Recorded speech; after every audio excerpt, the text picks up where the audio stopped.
Bonjour les amis Facebook, ravie de vous retrouver pour un nouveau live. Nous sommes le 5 août, 12h30, pile poil, je suis à l'heure.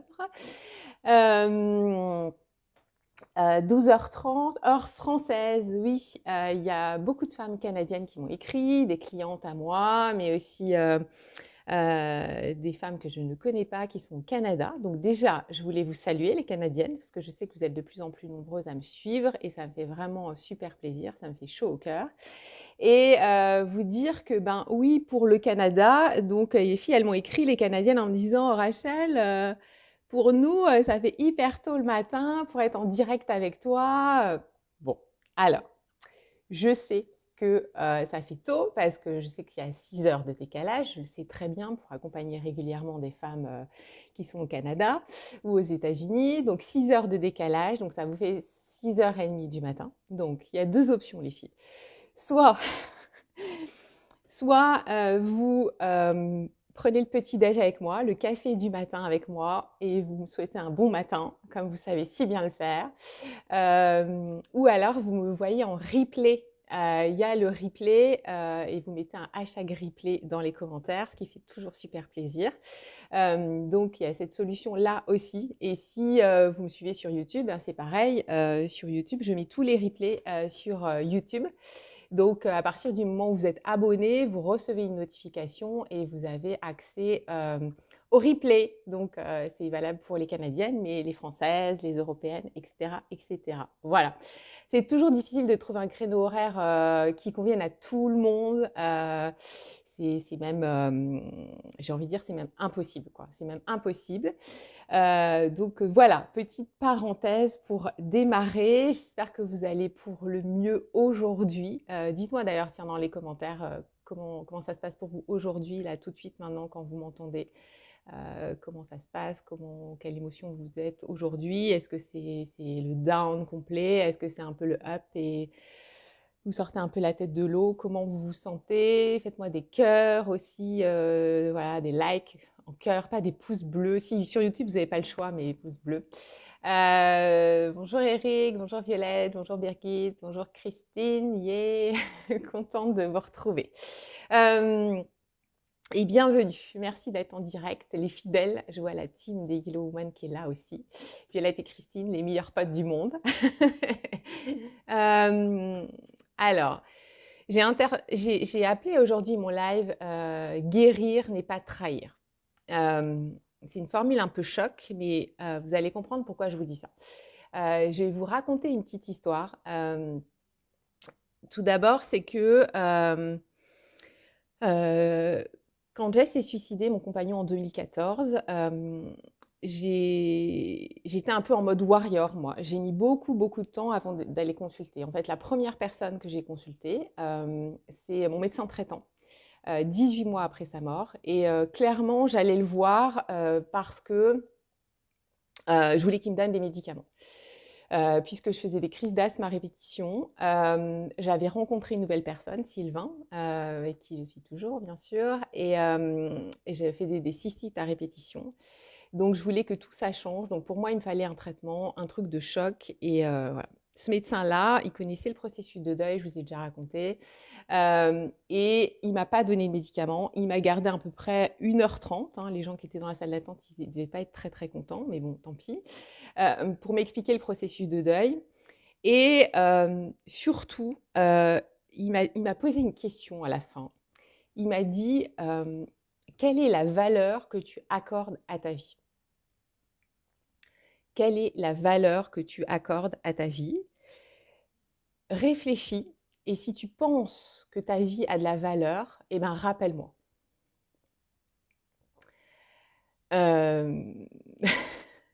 Encore une boule au ventre quand je vous raconte ça.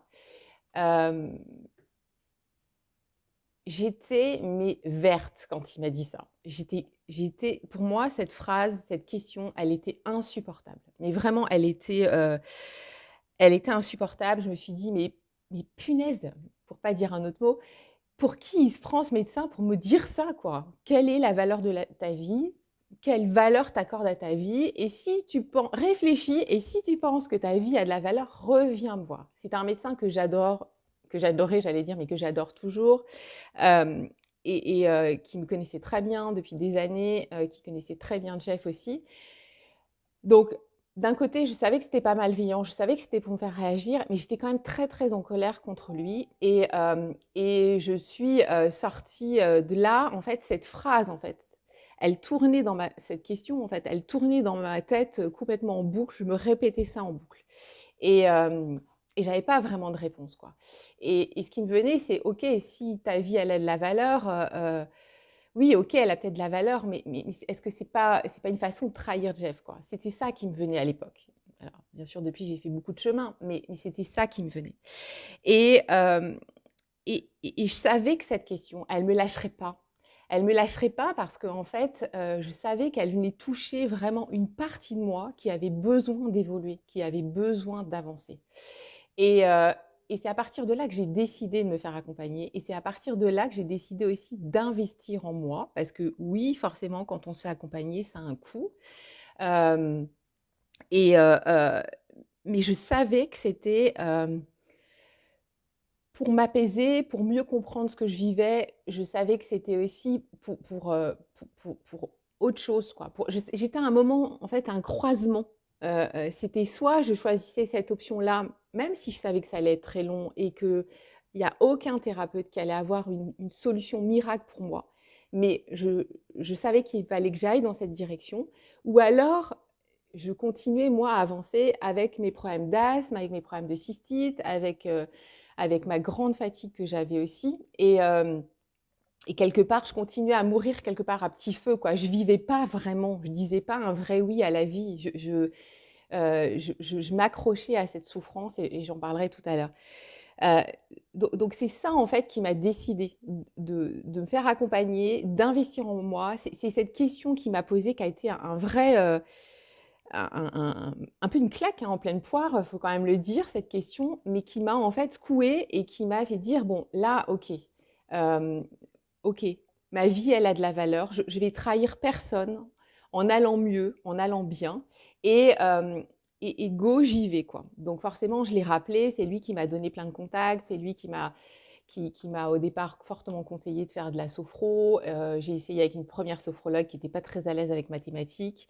Et puis j'ai rencontré Inès, qui est aujourd'hui devenue une amie et qui m'a vraiment, avec qui on a beaucoup, beaucoup parlé. Certes, on a fait de la sophro, mais on a aussi beaucoup parlé et ça a vraiment usé toute ma culpabilité et on a fait tout un chemin.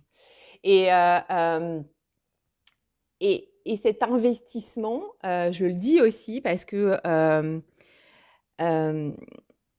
en fait, moi, j'ai jamais continué à investir en moi.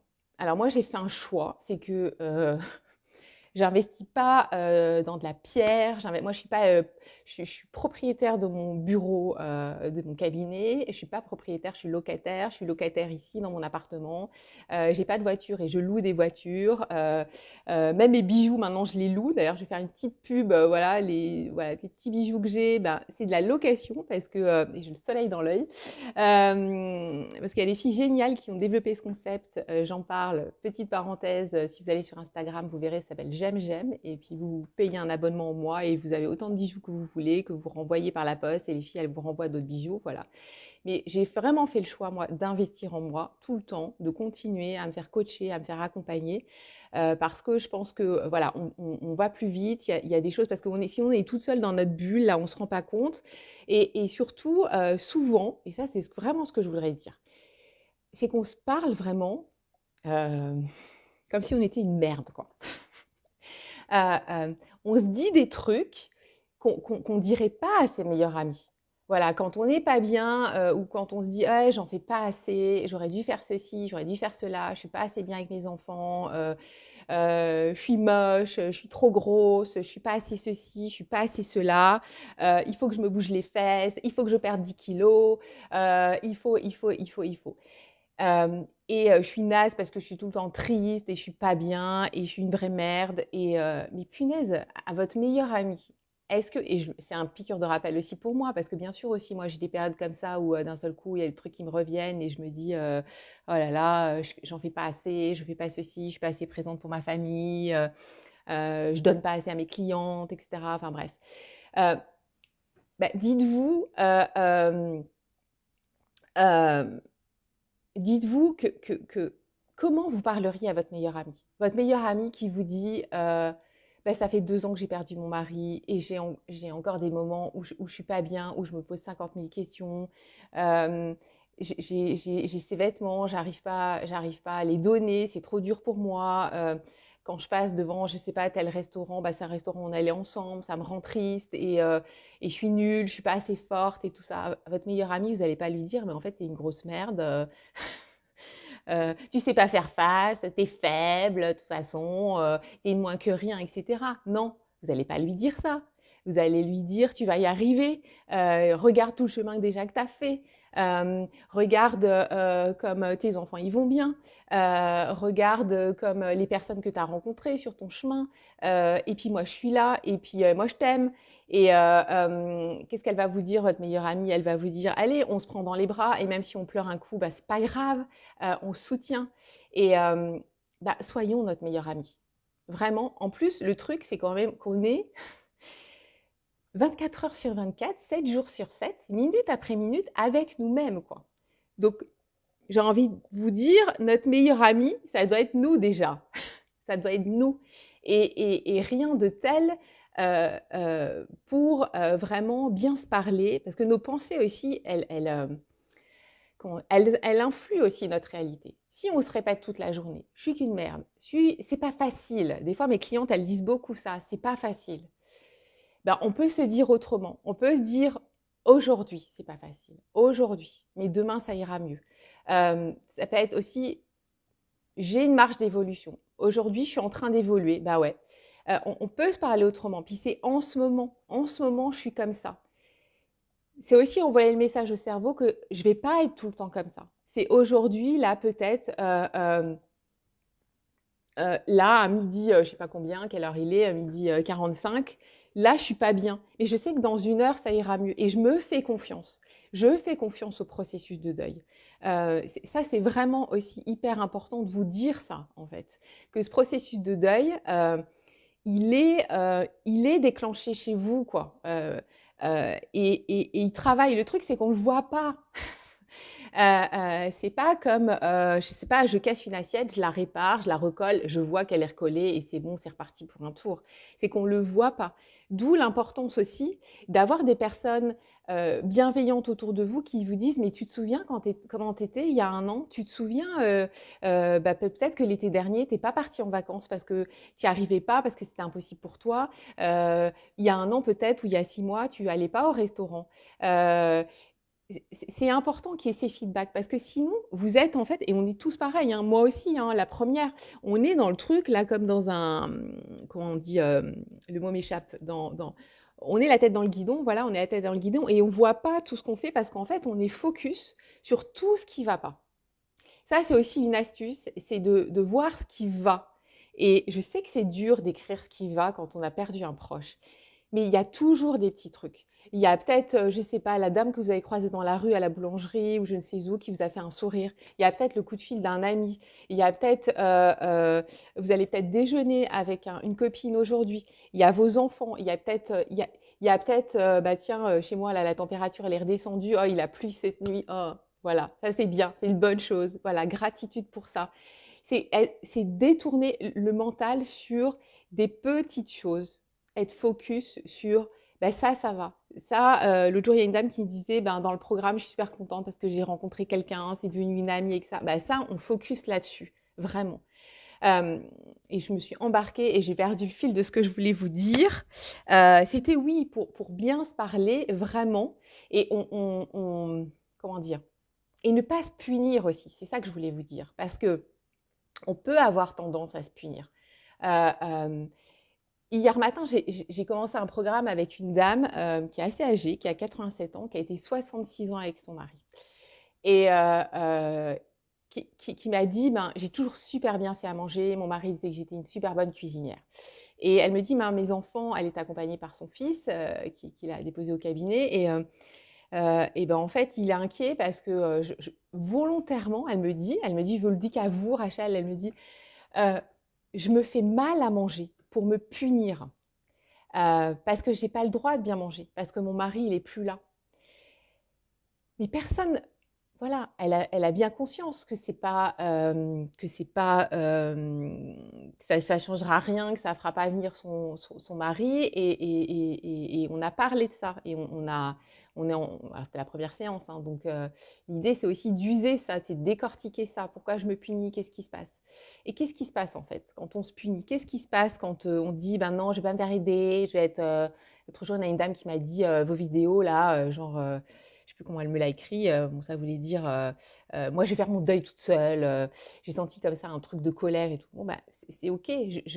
Moi, c'est- sentez-vous libre. Hein. J'ai pas, chacun est libre hein, d'avancer dans son deuil comme il veut.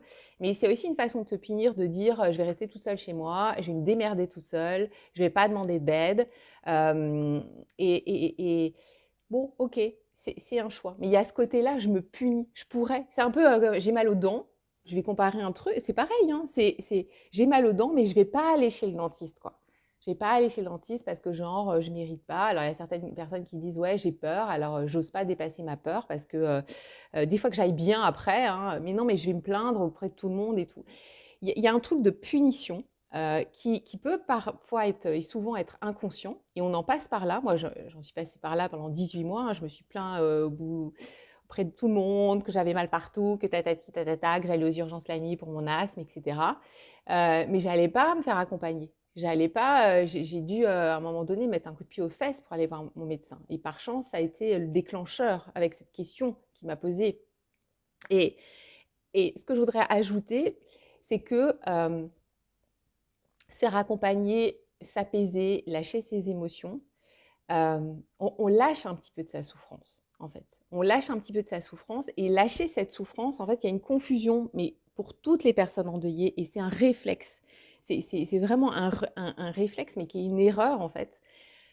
C'est je m'accroche à cette souffrance en pensant que cette souffrance, c'est le lien que j'ai avec mon conjoint, ou c'est le lien que j'ai avec cette personne que j'ai perdu. Ça peut être ma mère, ça peut être mon enfant, ça peut être ma sœur, ma meilleure amie, peu importe. Donc je m'accroche fort, fort, fort, parce que c'est ce lien. Et si jamais je lâche, ça veut dire que je lâche la personne. Mais en fait, vous ne lâchez pas la personne, parce que le lien, c'est pas la souffrance. Le lien, c'est le lien extérieur qui va devenir un lien intérieur que vous allez garder toute votre vie dans votre cœur. Le lien, c'est. On a fait un travail mercredi avec le groupe des le club des Yellowman sur une visualisation sur les valeurs que je les ai fait réfléchir en visualisation sur les valeurs que vous ont transmis votre conjoint. Bah, c'est ça, vous allez garder vos valeurs. Et il y en a qui ont pris conscience en disant, mais moi, mon mari, il était droit dans ses bottes et tout, il laissait personne se faire enfin, l'emmerder et tout. Et, et en fait, elle disait, la dame, ben, moi, la dame, la, bon, la dame, on va dire la fille, la dame. Moi, je deviens comme ça. Je réalise que maintenant, je pose mes limites et je veux pas qu'on fasse chier. Et en fait, c'est une valeur qu'avait mon mari et que j'intègre. Donc, vous allez garder ça. Et c'est tout le chemin, en fait, c'est se souvenir de la personne. J'ai envie de dire presque, je vais être un peu dans la provoque, mais avec joie, parce qu'on les a connus, on a vécu avec eux, ils nous ont apporté des choses, ils nous ont transmis des valeurs, ils nous ont aimés, apporté beaucoup d'amour. Et même s'il y avait des conflits, même s'il y avait des clashs importants, ben, grâce aussi à ces conflits, grâce à ces clashs, on a cheminé, on a compris des choses sur nous, on a appris sur nous. Donc, la souffrance, déjà, et on trahit personne à être moins dans la souffrance. Alors bien sûr, on lâche pas cette souffrance au bout de 6 mois. Hein. C'est lent, c'est long, ça va être plus ou moins long pour certaines personnes.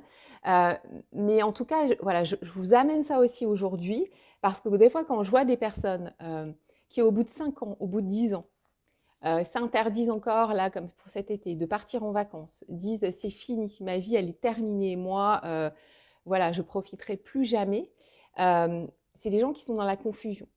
que cette souffrance, en fait, elle est le lien avec le défunt. Mais en fait, cette souffrance, elle n'est pas du tout le lien avec le défunt. C'est une erreur complète. Et vous ne trahissez personne en vous apaisant, en vous en aider, en allant peut-être au cinéma, en allant manger avec une copine, en invitant des mondes chez vous. Ne trahissez personne et surtout, personne ne vous le demande. Personne ne vous demande de vous couper du monde. Personne ne vous demande de vous traiter comme une merde. Désolée, je suis un peu directe, mais vous me connaissez. Personne ne vous demande ça. J'aime pas faire parler les morts, mais j'ai envie de vous dire, même les défunts, ils ne nous demandent pas ça. Qu'est-ce qu'ils veulent? Ils veulent, enfin, je pense, s'ils avaient de l'amour pour nous, qu'on soit heureuse, qu'on soit apaisée, qu'on aille bien. Voilà. Donc, c'est vraiment important de garder en tête que de guérir, de s'apaiser, de s'autoriser petit à petit des choses, c'est vraiment pas trahir la personne. Et en conclusion, je fais toujours 50 000 conclusions, ce qui me vient aussi, c'est que la souffrance, c'est quoi? La souffrance, c'est l'espace entre ce que j'aimerais qu'il soit. Donc, qu'est-ce que j'aimerais qu'il soit? J'aimerais qu'il soit vivant ou qu'elle soit vivante. Et la réalité de la perte. D'accord? La réalité de la perte, ce que j'aimerais qu'il soit. Il y a cet écart-là. À un moment donné, petit à petit, tout le travail, et c'est lent, et c'est long, et c'est pour ça qu'on en parle beaucoup, et qu'on rabâche, et que dans les groupes, voilà, il y a des prises de conscience qui amènent forcément des passages à l'action, parce que c'est bien de faire des prises de conscience, mais il faut qu'on en fasse quelque chose aussi, qu'on les transforme. Grâce à tout ce travail, on arrive sur le chemin de j'accepte qu'il soit mort, j'accepte qu'il soit plus là. Accepter, souvent ça paraît un gros mot, j'accepte qu'il soit. Moi, je mets des nuances par rapport à l'acceptation. Je peux très bien dire, je n'accepterai jamais que mon enfant soit mort, que mon conjoint soit mort, que ma mère soit morte, parce que je trouve ça tellement injuste. Et moi, je suis dans ce cas de figure-là. Je trouve ça tellement injuste que Jeff se soit suicidé. Voilà, c'est un gâchis total. Mais en même temps, j'ai accepté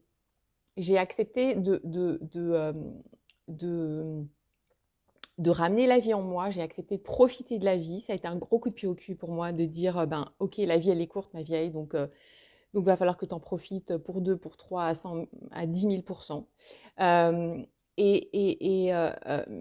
Voilà. Et j'accepte de réorganiser ma vie et j'accepte de petit à petit me faire du bien à nouveau. Vous me direz si vous voyez la nuance. On peut ne jamais accepter la mort de quelqu'un, mais accepter, on va dire, de réorganiser sa vie, d'être à nouveau dans sa vie et bien vivante, quoi. Et puis, donc ça, c'est l'acceptation. Et petit à petit, ben, je vais réduire, en fait, quand je vais être sur ce chemin de l'acceptation, je vais réduire tout doucement l'écart. D'accord? Pour être moins dans la souffrance. Et pour à un moment donné, ne plus être dans la souffrance. Ça ne veut pas dire que la personne, elle ne va pas vous manquer. Moi, je distingue vraiment les deux, la souffrance et le manque, quoi. Aujourd'hui, si je parle de moi, je peux dire que je ne souffre plus. J'ai une cicatrice qui restera jusqu'à la fin de ma vie en moi, sur ma peau, à l'intérieur de moi. Ok, c'est cicatrisé. Mais le manque, il existe toujours. Simplement, je l'ai apprivoisé, ce manque. Et ça n'empêche pas que parfois, parce que comme hier, j'ai rencontré un copain de Jeff qui m'a parlé de lui et tout ça, ben, j'étais touchée, j'étais émue. Et je lui ai dit, j'ai les larmes qui me viennent, mais pas parce que je suis triste, mais je suis touchée que tu me parles de ça, parce qu'il m'a raconté un truc, une anecdote que je connaissais pas, et voilà, ça m'a émue, et lui, tout de suite, il m'a dit, oh là, j'aurais pas dû te dire ça, et tout, mais si, c'est ok, et puis on s'est serré fort, et puis voilà, mais c'était le manque qui remontait, forcément, mais ça m'a fait du bien aussi de parler de ça avec lui, voilà, donc garder peut-être cette phrase un peu comme un mantra, c'est que guérir, s'apaiser, c'est pas trahir la personne. Vraiment, c'est pas trahir la personne. Et peut-être j'ai envie de vous poser cette question, comme m'a posé cette question mon médecin en 2015, voilà, quelle est la valeur que tu accordes à ta vie? Et voilà, et tu me diras dans le commentaire si tu penses que ta vie a de la valeur. Voilà.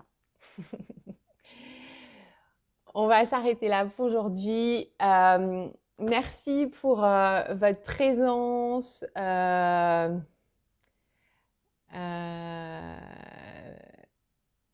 Coucou à toutes celles qui sont là, connectées.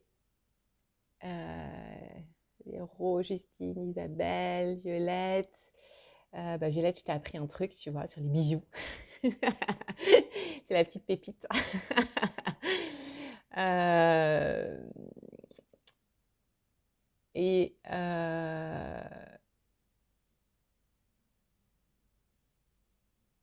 il faut y croire, yes, gardez confiance en ce processus de deuil. Ouais, c'est un pas au jour, voilà, au jour le jour, exactement. Je vais vous répondre de toute façon dans les commentaires. Je vais vous quitter parce que je rejoins une amie pour déjeuner, pour tout vous dire. Et puis, je vous retrouve demain 12h30 pour les Françaises, les Européennes. Et puis, 6h30, oui, du matin pour les Canadiennes. Mais vous pouvez me voir en replay. Je vous embrasse toutes. Vous pouvez partager aussi cette vidéo si vous pensez que ça peut aider quelqu'un. Je suis sûre de toute façon que ça peut aider parce qu'avec la magie de Facebook, quand on partage des choses, on ne sait jamais qui vraiment va voir ça. Donc, et puis un hashtag replay YellowWoman si vous me voyez en replay ce soir ou plus tard. Je vous embrasse, je vous souhaite une douce journée et à très vite. Bye!